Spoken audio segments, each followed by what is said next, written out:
Therefore, there is an even greater need within the Congress to allow information to come bottom up.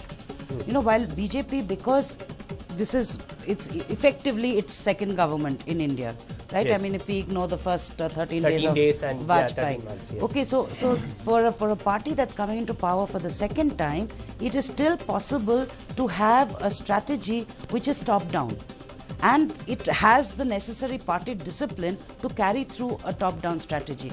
But Congress, one, is an indisciplined party, and two, it has had regional forces on the ground which have been in contact with the people for a longer period of time.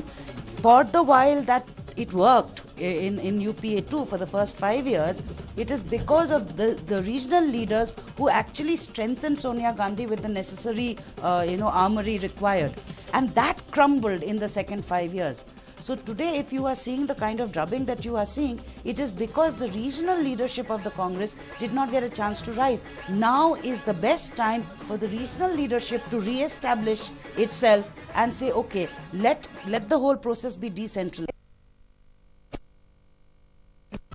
So desire, but ultimately power will not come out of the family. It has to be a more Just hold on to that decentralized thought. We have several leads converting into victory, and one of them is Bangalore North, where D.V. Sadanand Gowda has won by a very good margin of 1.2 lakh votes.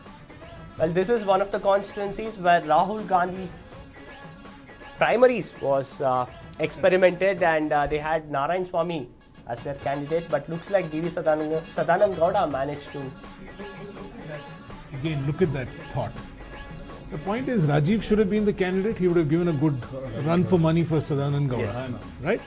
But the point is that you go and you do some, God knows what kind of an experiment, and then you put up a candidate. If you really had got Rajiv Gowda out there, a good face, a good credible face for the Congress, people, they would have at least